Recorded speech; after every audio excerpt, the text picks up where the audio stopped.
Olá, amigos do canal Filosofia, tudo bem?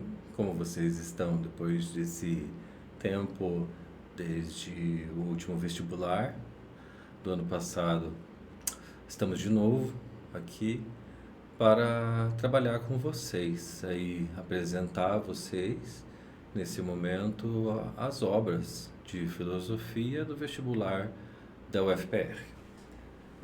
A sequência será mostrar a vocês o que as obras estão falando, de fato, né? Mas também apresentar os autores em si, né? Para vocês se aproximarem deles. E como foi feito anteriormente, também lhes dar de presente as obras exatamente as pedidas no edital, né? Para não haver erro de tradução quando é o caso de ser traduzido para o português. Então, eu lhes darei de presente todas as cinco obras, exatamente a parte que vocês precisam ler. No caso de ter nota de rodapé, exatamente idêntico ao que está lá. Né? Isso é o presentinho do canal para todos vocês.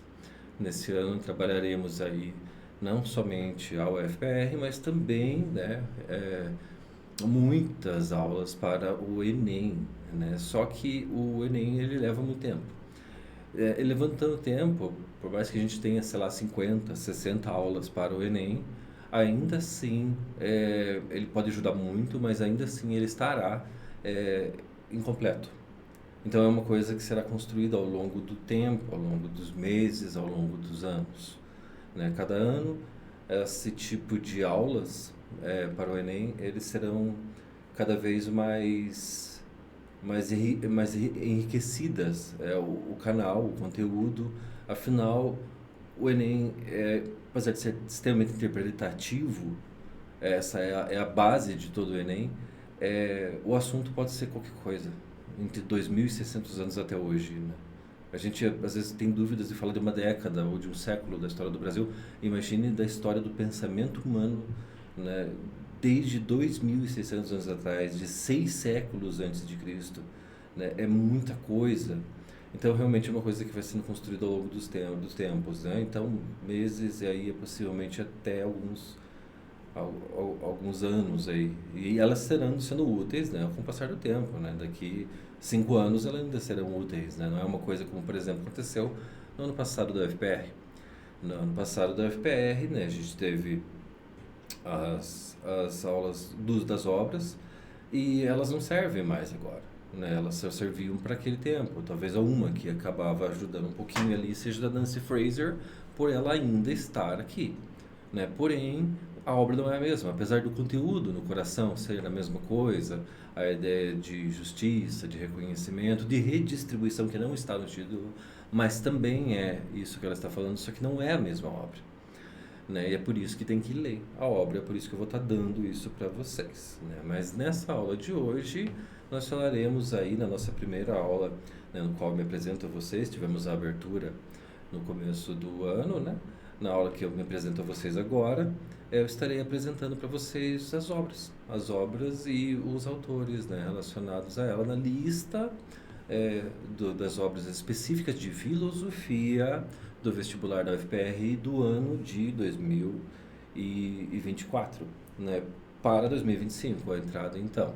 Né, tanto que o processo seletivo está com o nome de processo seletivo 2025.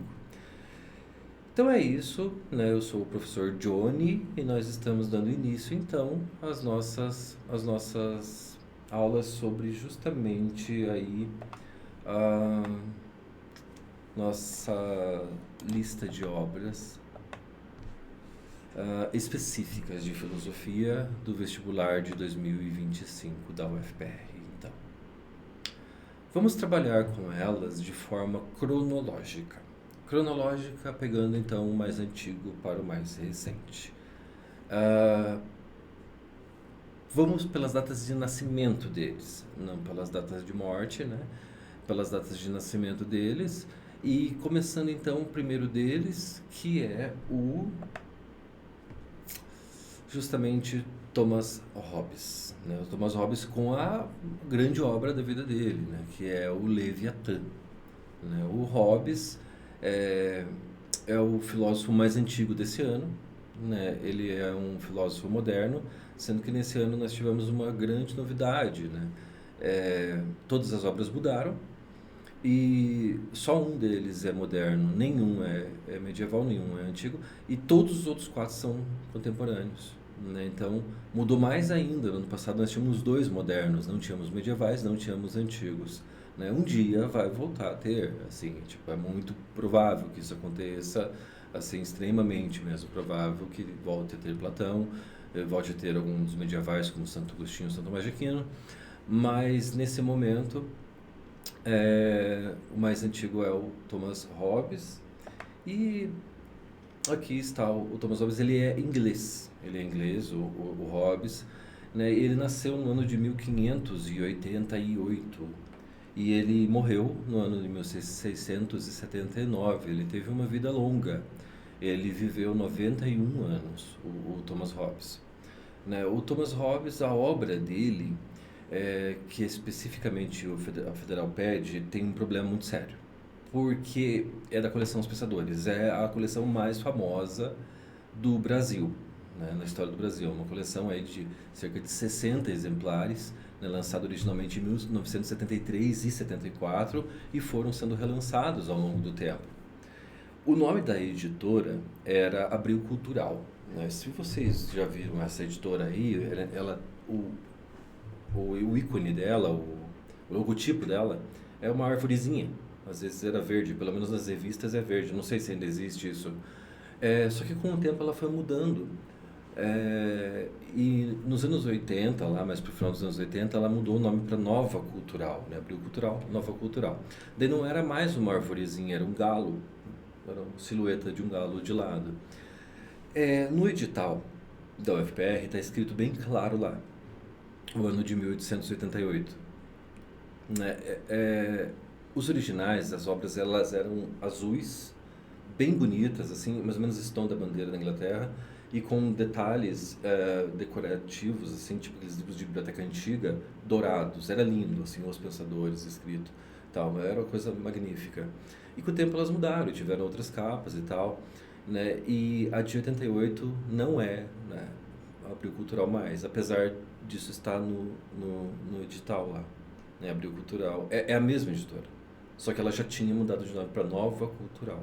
Folheando o livro, lendo o livro, você vê que toda vez que aparece uma editora é Nova Cultural. É o único que a coleção Os Pensadores lançou no ano de 1888 e ela é muito difícil de encontrar, né? Você encontra muitas obras do Leviatã, do Pensador, mas essa é difícil. Existe, em algum lugar ela tá. O que eu fiz foi, eu tinha mais de uma cópia até das edições dos Pensadores, eu comprei essa especificamente, eu escaneei ela, né, e eu peguei e produzi totalmente ela em forma, né, esse trecho, né, que é necessário ler, esse pedaço.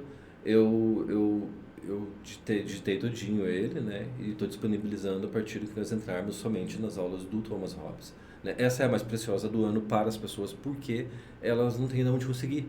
E aqui é um lugar que você tem como conseguir a certinha, né? Você vai perceber que muitos lugares onde as pessoas trabalham com isso, né, escolas, cursos, tal, eles acabam trabalhando com outras obras, né? É parecido, é igual, é a mesma, não tem problema. Mas não, dá problema. Dá problema porque tem uma palavrinha lá que está uma vírgula antes, uma vírgula depois e muda todo o sentido, está faltando um parágrafo e isso é grave, né? Então tem que ser essa especificamente, né? E a obra em si é justamente essa aqui, ó, né? Pode ver que ela é uma capa assim diferente, ela mudou muito para a clássica coleção dos Pensadores, né? Você pode ver aqui embaixo que está escrito Nova Cultural e lá em cima a coleção Os Pensadores, né? E ela foi editada em 2 volumes, né? Você não precisa dos dois, você precisa apenas do primeiro. Ela nunca foi feita isso antes, sempre era feito em volumes apenas, né? E eu não sei a causa, se era para deixar mais barato ou ganhar mais dinheiro, vender mais, mas o fato é que essa obra aqui, né, é essa aqui que eu estou dando para vocês. O conteúdo e até a tradução é a mesma, só que o problema é que, mesmo assim, nas edições posteriores de qualquer obra, há correções. Então, essa é o que está lá no edital. Então, está escrito assim: Hobbes, Thomas, Leviatã, capítulos 1 ao 5. Só. É um pedaço pequeno. Esse livro não é muito grande, é pouca coisa. Da coleção Os Pensadores, essa aqui, né? São Paulo, Nova Cultural, 1978. Não existe é, uma edição dos Pensadores chamado, né, de 78 da editora Abril Cultural. Não existe. Isso é um erro humano aconteceu que está lá no edital. O Hobbes, ele é um filósofo moderno. Só que ele é da filosofia moderna do século XVII, especificamente. Ele não é renascentista, ele também não é iluminista, ele é antes disso, né? O Hobbes, ele tinha um pensamento que é polêmico.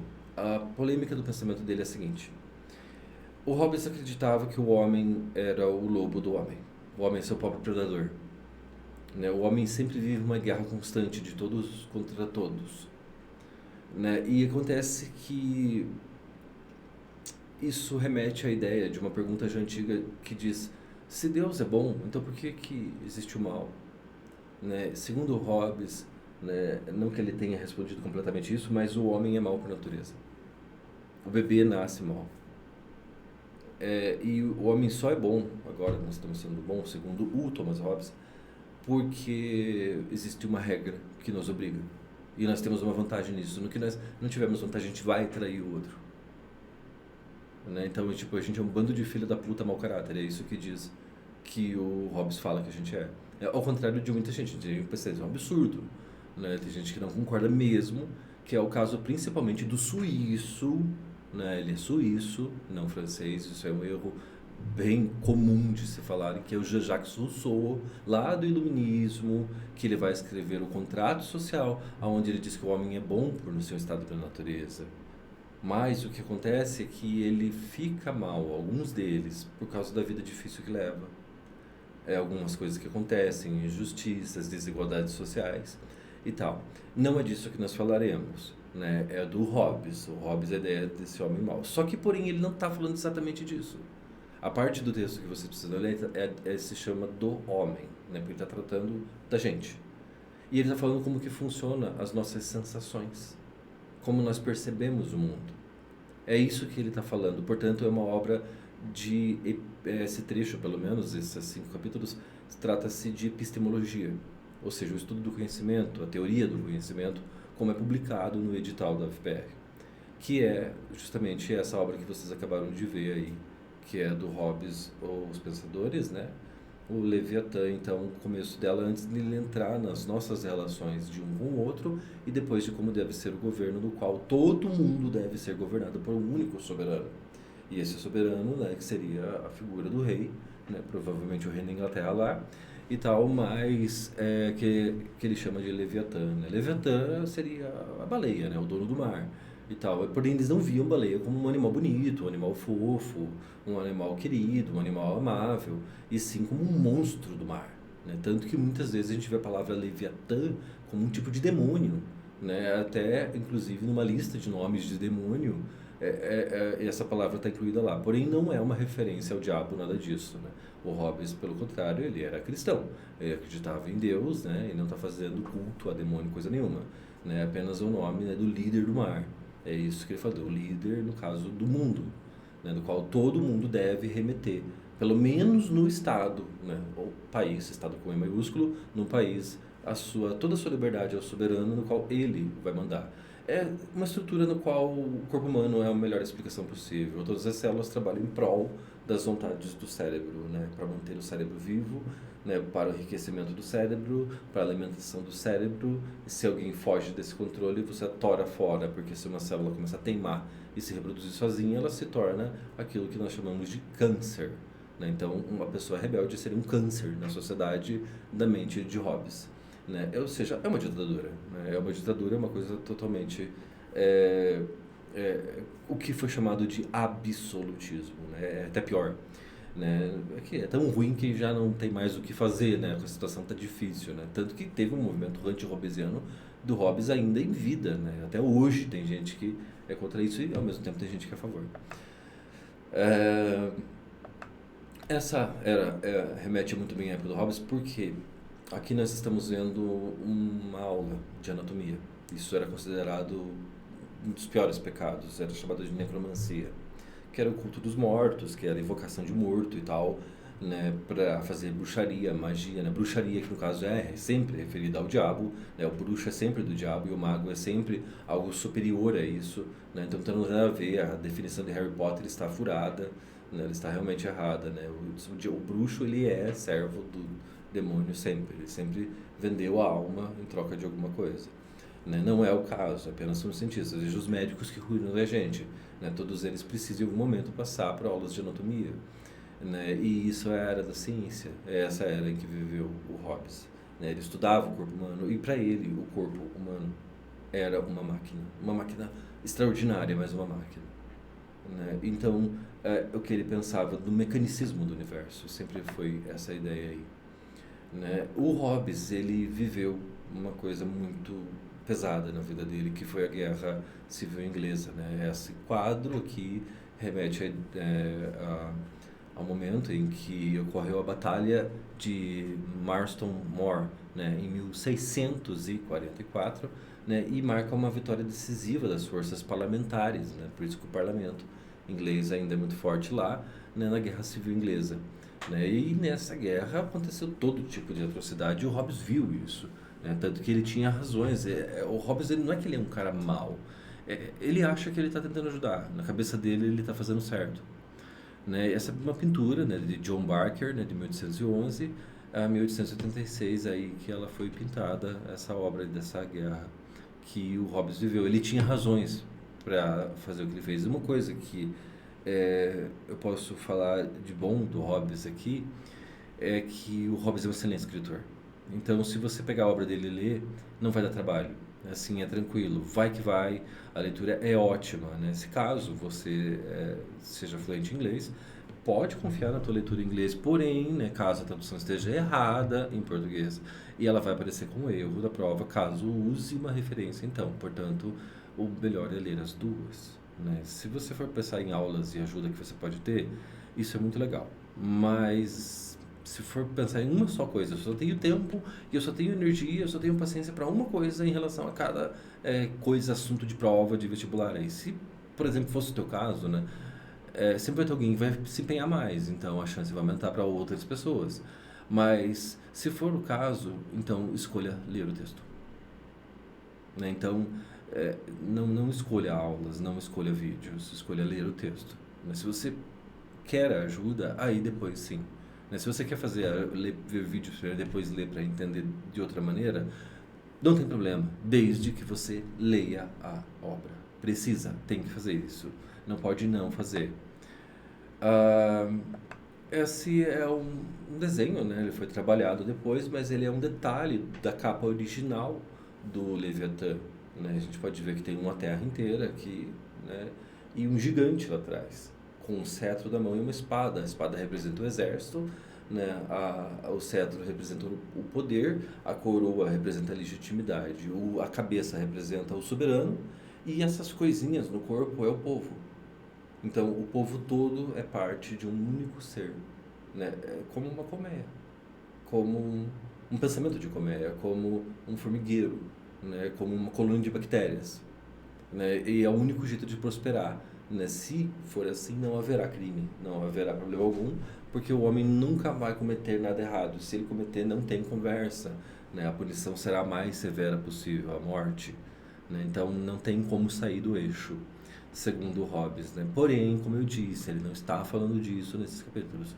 Ele está falando sobre como é que nós sentimos o mundo e como que nós sabemos que a cor azul do céu é azul, e como nós aprendemos através dos sentidos, né? Apesar de ele ter se inclinado muito à ideia do Descartes, ele já era aí um pensador empirista nesse sentido, né? Que dizia que os dados vinham dos sentidos. Depois do Hobbes, temos uma série de pensadores, como eu disse, que são todos eles contemporâneos. A filosofia contemporânea, ela começa no século XIX, ela passa pelo XX, né, até hoje, XXI então. E ela tem início num certo específico fato que começa um pouco antes do século XIX, do século XVIII, que é a Revolução Industrial lá na Inglaterra. Só que ela se espalha no XIX, e é nesse momento em que começa aí o nosso mundo contemporâneo. A data exata é a tomada da Bastilha, lá na Revolução Francesa em 1789, né? Faltando aí poucos anos, Napoleão já teria se aproveitado do vácuo do poder, né? Da estrutura totalmente precária que estava o Estado francês para tomar o poder, né? E se fazer um dia imperador. Desses pensadores, né?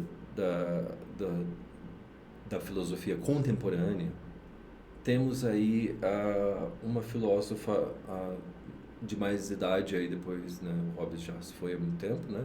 Há séculos atrás, mas a filósofa Marilena Chauí, né? Com o seu texto, né? Cultura e Democracia, né? A Marilena Chauí, ela é uma filósofa brasileira. Ela é brasileira, né? E ela nasceu no ano de 1941, tendo atualmente, então, 82 anos, a Marilena Chauí. Ela é professora emérita da USP, né? E ela também trabalha com várias universidades, né? Então, ela dá palestras até hoje, mesmo com a idade avançada, e também não só com o Brasil, mas também na América Latina em geral.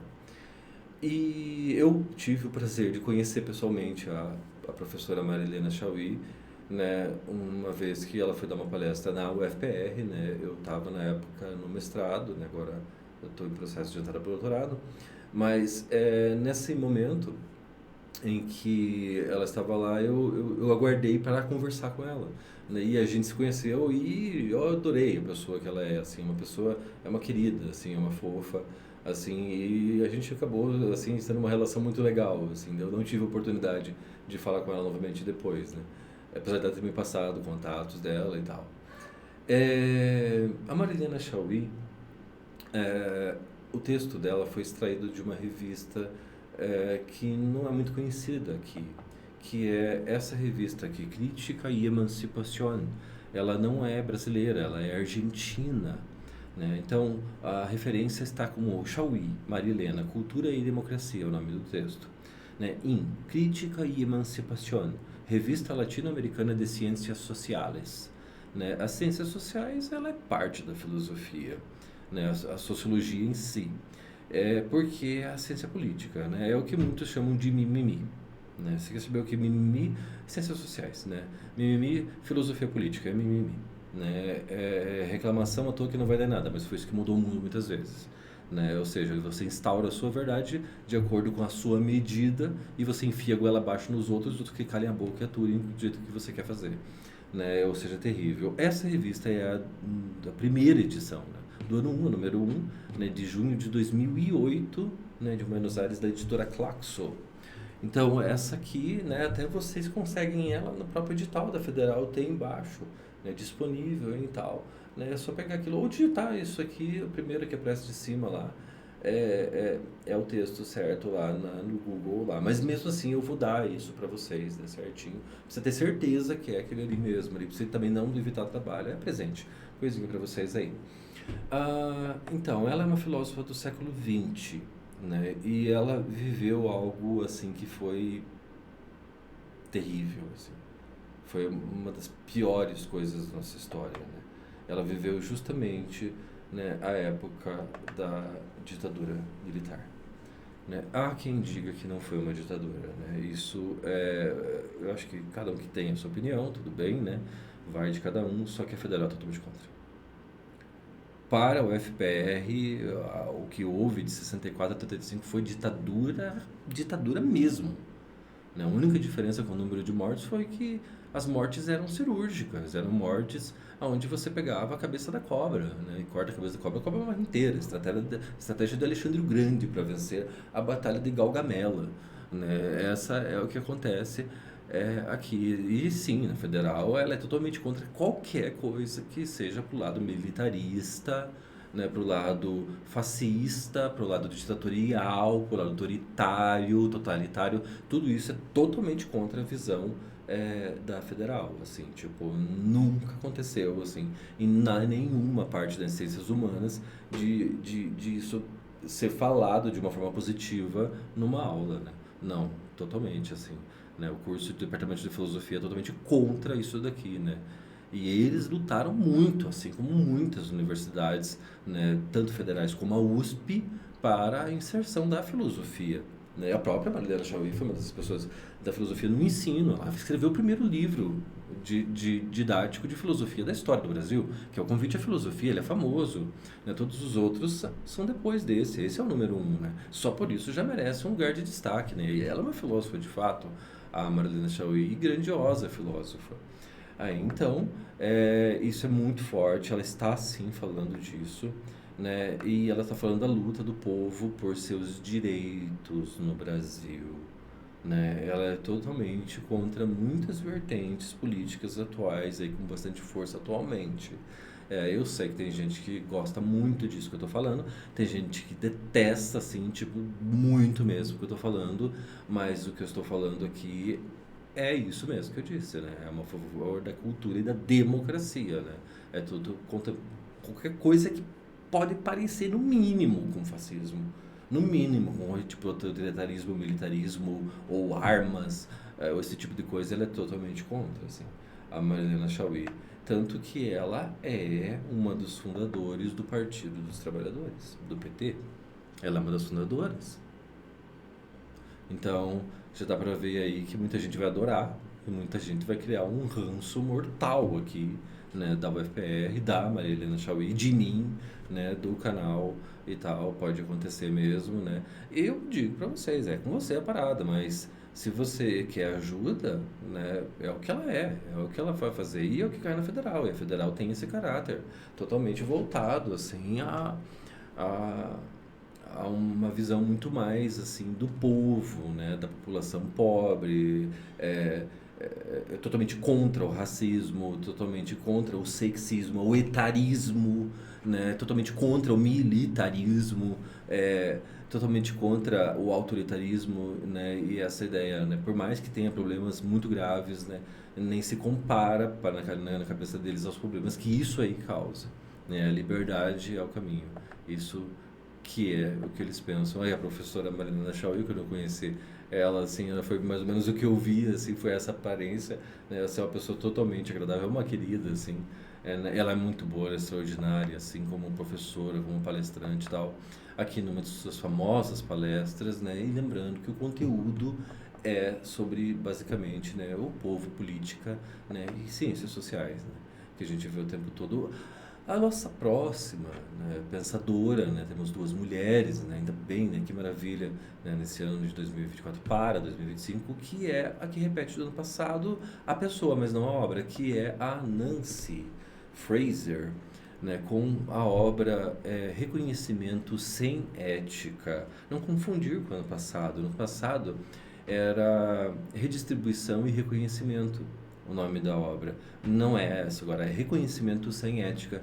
Nossa, o assunto parece um pouco parecido, no sentido, é muito parecido, porém não é igual, né? Então, aqui está a Nancy Fraser, né, esta filósofa estadunidense, americana, norte-americana, isso tanto faz, isso daí, não esquente a cabeça com essas palavras, eles vão entender que você está falando que é o povo de lá, tal. Ela nasceu em 1947, é da mesma geração da Mariana Chauí.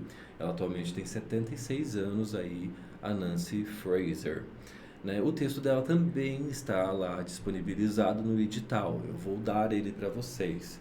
Né? Ele foi editado numa revista também latino-americana chamada Lua Nova, da, da, da Nancy Fraser, né? Conhecimento Sem Ética, né? Que é de São Paulo, né? Nas edições 70, né? A página 101 até a 138, né? Publicado no ano de 2007. Né? Ela estará para download também nas aulas já na primeira aula da Nancy Fraser, assim como a Marina Chauí, assim como o Thomas Hobbes e os outros dois que vêm em seguida, né? Ela também pertence ao século XX, né? Apesar dela estar viva e nativa, né? E é justamente o que mais chama atenção em toda a sua obra é justamente essa ideia aqui, né? Dessa dicotomia ideológica entre a ideologia capitalista e a ideologia socialista, né? Que visa o comunismo, né? Ela é, apesar de ser americana, é uma coisa curiosa, muita gente não sabe disso, ela é totalmente comunista. Ela é totalmente voltada para o comunismo. Ela é comunista e ela está dizendo que esse é o caminho correto, né? Que o reconhecimento das mais diferentes pessoas do mundo não serve como justificativa para a má distribuição de recursos. E é isso que acontece no mundo e, em especial, no país dela, que é os Estados Unidos. Né? E ela dizia que no tempo da União Soviética, que acabou lá em 1879, 90, 91, no processo de queda da União Soviética, pós lá Chernobyl em 1976, sob a liderança de Mikhail Gorbachev, né? Houve uma queda do equilíbrio de poder no mundo, onde o capitalismo ficou sem correntes, assim, e soltou os cachorros, assim, e o mundo se tornou totalmente descontrolado nesse negócio aí. E não teve desarmamento, coisa nenhuma. Isso daí não é verdade, né? Na verdade, aumentou muito, né? E é o que a Rússia vem querendo agora nos últimos anos, né? Ela vem querendo tomar o poder novamente, né? E formar uma nova União Soviética e tal. E se isso continuar, o que vai acontecer é um holocausto nuclear. Né? Inclusive, que os filósofos falam aqui nas suas obras desse ano sobre isso também, né? Que é o Ailton Krenak, aí já falaremos dele. A Nancy Fraser, ela é totalmente feminista, assim, é totalmente feminista, né? E ela fala ela como sendo mulher e comunista. Então ela usa essa condição, né, de dizer eu sou mulher, né, eu sou feminista, né, para também usar isso como exemplo para dizer, por exemplo, dos direitos dos outros gêneros, né, da união homossexual, a travesti, o transexual, gays, lésbicas e tal, né? A população LGBT em geral, né? E toda a liberdade que elas devem ter. E todo esse reconhecimento, não importa a sua raça, etnia, local de onde você veio, né? Ele deve andar em conjunto sempre com o reconhecimento de que, antes de tudo, você é um ser humano. E nisso você é igual a todos, justamente por você ser único. E isso deve andar de mão dadas com a redistribuição de recursos, no qual um não pode ter mais do que o outro, porque nunca uma sociedade será democrática quando um puder comprar outra pessoa, né? Quando alguém tiver que se vender para poder sobreviver, né? Justamente a ideia, né, de Jean-Jacques Rousseau, aí que aparece aí, e a gente vê muito presente nos pensamentos comunistas, também nos pensamentos feministas, tal, na luta por direitos e tal. Bom, aqui um trabalho feito sobre justamente, né, da ideia daquela pintura original no tempo, né, que as mulheres tiveram que tomar seu lugar nas fábricas, lugar dos homens que estavam na guerra, né, então que é we can do it, né, nós podemos fazer, mas também mostrando aqui a ideia da representatividade, né, inclusive aqui atrás de mim tem uma mulher que ela está com um bebê ali no colo, aqui também aqui atrás de mim, bem aqui, tem um bebezinho no colo dela. E é uma coisa que acontece, ela está lá com o seu nenê, elas têm direito de trabalhar, né? Não importa a sua etnia, né? A mulher negra, não importa a sua sexualidade, isso não faz de você menos homem, menos mulher, né? E tal, todos têm o direito, né? Então ela usa a partir da posição de mulher dela para se mostrar, né, nessa lugar de fala, nessa posição de propriedade a esse respeito. Aqui está a Nancy Fraser, né? Em muitas de suas palestras e tal, né? A famosa Nancy Fraser. Aqui também está ela novamente, né? E ela trata muito do tema da justiça. Isso é crucial, crucial. Justiça. Para ela, justiça é ter as coisas iguais, né? Você ser reconhecido por quem você não importa, né? Se você é um só no mundo, né? Se tem três igual, você é semelhante ao seu grupo que foi taxado, assim, não importa, né? Para ela, se você é maltratado por ser de qualquer gênero ou qualquer outra raça que não é favorecida por tal estado, você está sofrendo uma injustiça, né? É muito importante isso no pensamento da Nancy Fraser aqui, então, né? Nossa pensadora extraordinária. Nosso próximo pensador, ele é um pensador aqui, então, no caso brasileiro, ele é indígena, né? Ailton Krenak. Ideias para adiar o fim do mundo. Né? O Ailton Krenak, sendo então este filósofo, este pensador, este ativista político brasileiro, né? Hoje membro da Academia Brasileira de Letras, né? Nascido no ano de 1953 e atualmente com 70 anos de idade. né? A obra que vocês precisam ler também vou dar para vocês até ter ponta a ponta inteirinha, mas é essa obra aqui, ó, Ideias para Adiar o Fim do Mundo. Muita gente está comprando ela, porque é um livro de bolso, né? Ele é pequenininho e ele é bem mais barato do que muitos outros livros, então é uma coisa que vale a pena e é uma obra incrível de se ler. São 3 capítulos apenas, no qual o maior capítulo também é homônimo ao título do livro, né, que é Ideias para Adiar o Fim do Mundo, e mais 2 capítulos menores mais para o fim do livro, lá para lá da metade do livro lá e tal. Né? Ele é da Companhia das Letras de São Paulo, né, de 2019, e a edição de 2020 não tem problema, né, porque elas são exatamente iguais, né? Ela só foi editada novamente porque se esgotou toda. Essas ideias para adiar o fim do mundo, né, vem justamente, né, de uma coisa que é muito forte no século XX, que é, no caso, a destruição da natureza. Né? A gente vê esse paraíso sendo transformado nesse inferno pela ação antrópica, né, ou do homem, né, do qual o Newton chama de antropoceno. Né? O período antropoceno é o período em que o homem mandava aqui. Né? E é uma desgraça só, né? Só tudo foi pro pau e veio da Revolução Industrial totalmente. E segundo Ayrton Krenak, né, do jeito que estamos, não tem muito o que fazer. Não tem muito o que fazer, né? A coisa só está piorando, cada vez mais queimadas, cada vez mais matança, cada vez mais desigualdade, né? Tipo, o estupro da cultura, né, original dos verdadeiros povos, né, originários dessa terra, que são os indígenas, né, e ele é ferrenho ativista, lutador pelos direitos, né, e principalmente ele tem muita mágoa de Portugal, né. Lembre-se, nós estamos falando língua portuguesa, assim como o próprio Ailton Krenak, né, escreve seus livros em língua portuguesa.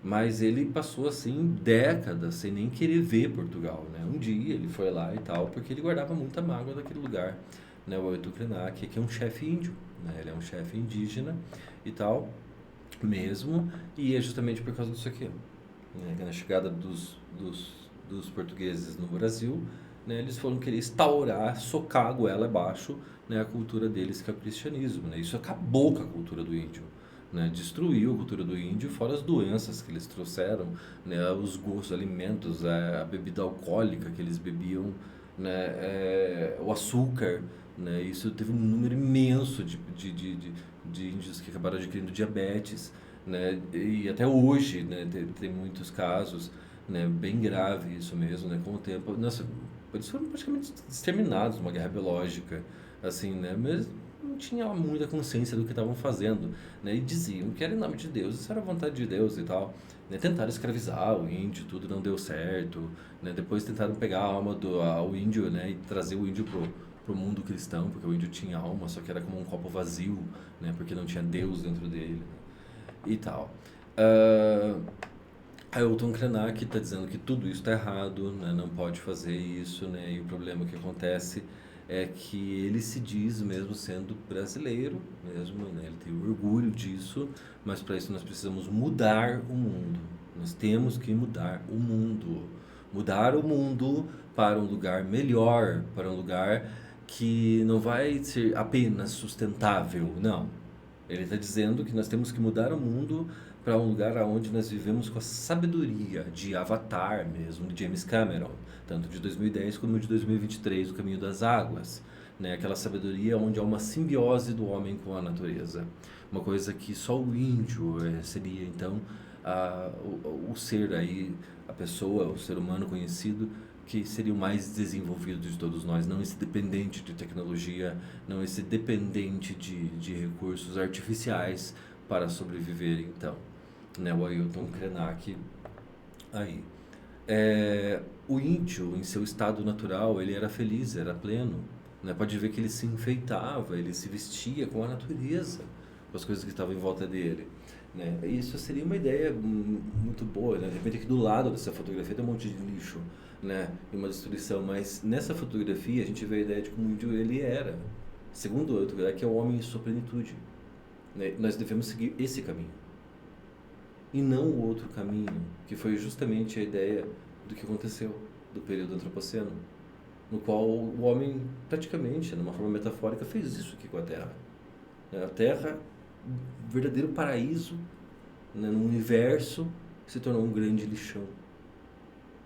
Né? E é isso que ele tanto luta contra o Ailton Krenak aí, tentando salvar o mundo através dos textos de seus livros aí, esse grande pensador brasileiro, Ailton Krenak. E por último, né, temos aí o mais jovem de idade deles, que é aí o David Foster Wallace, né, com o texto Pense na Lagosta. Né? Eu preciso que vocês tenham atenção aqui especial, porque no edital está escrito assim, Wallace, vírgula, David Wallace. Tá errado, né? Tem um errinho no edital também, né? Além da editora lá do texto do Hobbes, né? Que é Nova Cultural e não Abricultural. Você não vai encontrar nunca se for por Abricultural 1988, mas Nova Cultural, aí é o único jeito possível. O nome dele não é David Wallace Wallace, tipo José da Silva Silva. Né? O nome dele é David Foster Wallace. Né? E esse texto também vocês conseguem baixar lá pelo edital direto, mas também estarei dando para vocês o texto aqui no canal, aqui mais um presentinho para vocês, aí que vocês podem ter, que é a coleção completa, né? O material completo de filosofia para você estar gabaritando a prova esse ano aí no vestibular da UFPR. O David Wallace, essa pessoa aqui, né, ele é estadunidense também, norte-americano, americano, né, David Foster Wallace, nascido em 1962 e falecido em 2008, né, aos 46 anos. O David Wallace, ele sofria de uma doença muito grave, né, que foi muitas vezes, até hoje, na verdade, tem muito preconceito dessa doença, que é a depressão. Né, e ele não aguentou, né, foi muito difícil, ele veio a cometer suicídio. O David Wallace. Então, apesar de ele ser uma das pessoas mais extraordinárias, né, que viveu nas últimas décadas, ele estava influenciando uma série de escritores, né, ele chegou a ser comparado até, eu não sei se até faz justiça tanto assim, mas ele chegou a ser comparado ao Nietzsche. Ele foi a única pessoa que eu vi sendo comparado ao Nietzsche na história, né, porque é fantástico o trabalho desse homem, né, e a maneira como ele escreve. Né? E o texto dele, né, que foi lançado justamente nessa revista Piauí, assim como no ano passado, né, que teve também a revista Piauí aí, que é então Wallace, David Foster Wallace, né, a gente vê ali a ressaca do pré-sal, embaixo está escrito ali, coitada da lagosta, David Foster Wallace, pode ver que o nome é isso que está ali, né? E tal, uma incursão no mundo de exageros, mau gosto, prazeres e crueldade. Né, o subtítulo do texto na revista Piauí, na edição de 72 de setembro de 2012. Esse texto também está aqui presente para vocês pegar, aqui já na primeira aula do David Wallace, você terá em toda a sequência de aulas então. Pensador do século XX, justamente o que ele está pensando é na ideia da crueldade com os animais, em especial, né, com justamente o nome do texto, a lagosta. Eu não sei se vocês sabem, mas na culinária alguns animais são cozidos vivos. É o caso desse texto que ele está falando do Festival da Lagosta do Maine, onde ela está viva aqui. Né? Só esse vapor aí indo nela aí já está queimando ela. Né? O vapor, para essa água estar em estado de vapor, está acima de 100 graus, né? Ou 100 graus ou acima. E acontece que a lagosta sente dor. Ela é um ser semisciente, né? E as pessoas parecem não ligar para isso. Então ele está falando justamente dessa ideia de que a lagosta é cozida viva, né? E uma coisa que choca muitas coisas, né? Muitos dados que ele dá científicos mesmo no texto. Uma coisa que ele diz é que quando ele está olhando essas lagostas sendo despejadas num panelão gigante, que ele vê elas desesperadas, né? Tipo lutando para sobreviver, tentando escalar a parede da panela, assim, não sei como chamar, a lateral da panela, para tentar subir lá, para tentar se livrar, porque elas estão morrendo, elas estão sentindo dor. É o último momento da vida delas, elas vão morrer cozidas ali, né? E as pessoas loucas para dizer que, nossa, eu quero aquela lagosta ali, ó, cozinha aquela para mim. Né? Eles pegam aquele montão de lagosta, despejam assim e tal. E ele vendo aquilo, ele acha aquilo terrível, começa a ser um som estranho. Aí tem gente que diz que é o grito da lagosta, outro diz que não. E aí ele fala que não, que realmente o que a lagosta tem, ela não tem a estrutura vocal. Então o barulho, segundo alguns mitos, dizem que é o vapor entrando entre a carapaça dela e a carne dela. né, que faz um som que lembra um grito, mas não é um grito, né, e tal. E as pessoas ali tranquilas, famílias, criançada, tudo junto tomando cerveja, né, aquele monte de gente, né, um lugar totalmente assim mal estruturado, no estado do Maine, né, fica bem no nordeste dos Estados Unidos, assim, quase para cima disso é só o Canadá, já tá quase em Oak Island lá, né, para cima lá de Nova York e tal. E aqui, o David Wallace, né, de novo, né, daí falando justamente desse festival de gastronomia aí, e que é esse aqui, né, que é o Festival da Lagosta, né, Lobster, né, em lagosta inglesa, do Maine, do estado do Maine, né, esse aqui é de 2017, né, o David Wallace está falando de muitos anos antes, né, afinal ele até morreu em 2008, né, que em 2017 comemorava os 70 anos do Festival da Lagosta, olha, todos esses anos, né, tá indo para um século logo aí, em breve aí, de fazer isso com o bicho, né, isso cozinham, né, polvos, né? Eu ouvi falar que eles cozinham vivos também, né? E o que mais, sabe Deus, o que mais fazem, né? Você vai ver, sei lá, vitela, por exemplo, né? É o bebê, né? O bebê que morreu de anemia da, da vaca, né? E justamente porque eles engravidam a vaca, né? Disseminação para que ela produza leite, né? Por isso que você toma seu leite, seu iogurte, seu queijo, né? Que vem tudo daí, né? É por isso que tem um movimento cada vez maior de pessoas protetoras dos animais e o veganismo crescendo cada vez mais por causa desse tipo de coisa. É, então, além disso, né, do Festival Lagosta do Maine, que o David Wallace, ele está falando justamente disso. E ele fala dessa crueldade, ele chega a comparar a lagosta a um homem, a um ser humano. Imagina um ser humano dependurado no beiral de uma casa, pegando fogo, né, certeza que vai morrer, tentando se livrar, né, e ele começa a sentir aquilo, e ele está escrevendo como se ele pudesse falar até pela própria lagosta, né, como se ele pudesse escrever pela lagosta, né, o que a lagosta diria se ela pudesse falar, né? Então, parece que é isso que o David está fazendo, né, o David Wallace, então. Justamente, né, um escritor tão renomado, né, ele aparece em muitos documentários, filmes, ele aparece até num episódio dos Simpsons, assim, então ele é uma pessoa que estava muito famosa, realmente, né, que ele está numa sessão de autógrafos, né, numa livraria de publicação de um de suas obras, né, muito famoso, considerado um dos melhores escritores aí do século XX para o século XXI, o David Wallace, aí, muito jovem já, sendo tão reconhecido assim. Então pense na lagosta, né? Uma incursão, né? Num mundo de exageros, mau gosto, prazeres e crueldade. E a lagosta aí? Né? Essa até a lagosta é a capa do livro original, né? Que é Consider the Lobster, né? And Other Essays. Né, outros ensaios, pense na lagosta, né, considera a lagosta e outros ensaios. David Foster Wallace, então, né, que está aqui conosco, aqui agora, né, que apesar de ser o mais jovem de todos do ano, já faleceu, né, infelizmente, e foi de uma forma muito ruim, que é o suicídio.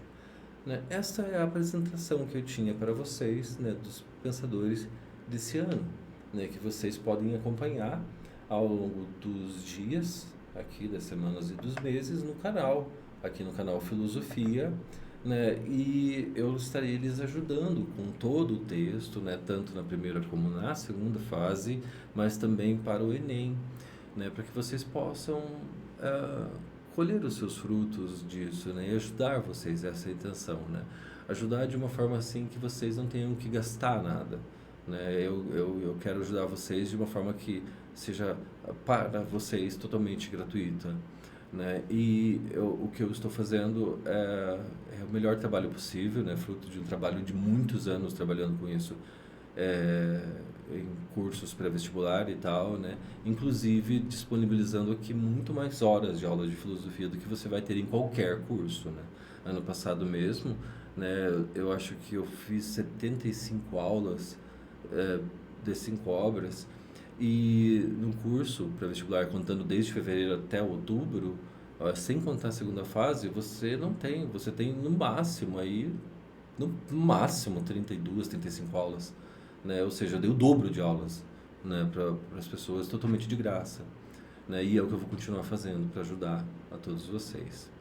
Eu espero que vocês aproveitem o ano, que esse seja um ano de vitória para vocês, que eu possa ajudar vocês mesmo a conseguir sucesso né, durante o decorrer desse ano. E eu estarei aqui para ajudar em tudo que eu puder. E eu realmente desejo assim que as coisas deem certo e você consiga realizar o seu sonho. Todo mundo vai precisar da filosofia, né? Todos os cursos têm exceção. Porém, tem três deles que precisam um pouco mais, que é a psicologia, que é o segundo curso mais procurado no momento, né? O direito e também que também sempre foi, né? O direito sempre foi muito procurado, e a própria filosofia, né? Que tem na segunda fase, daí aí é um texto discursivo, né? Uma questão discursiva, você precisa escrever, né? Essa pessoa tem que realmente ser um pequeno especialista nessas obras. Sorte é que são excertos, né? Veja na sociologia que são livros inteiros, né? Na literatura são uma lista de livros inteiros, né? Juntando tudo isso daqui não dá um livro de literatura em quantidade, né? E eu estou aqui para facilitar a vida de vocês. Então, amigos, é isso que eu tinha para mostrar para vocês nessa nossa primeira aula de hoje, nessa introdução à nossa aula. E eu espero tê-los ajudado, né? Que eu possa ajudar vocês aí ao máximo possível que eu puder no ano, né? Vou responder as perguntas que vocês me enviarem para mim no canal e tal. E eu estarei ajudando vocês em tudo que eu puder. Então é isso que eu tinha para vocês, gente. Até a próxima e fiquem bem e tchau para todos. Até mais, amigos.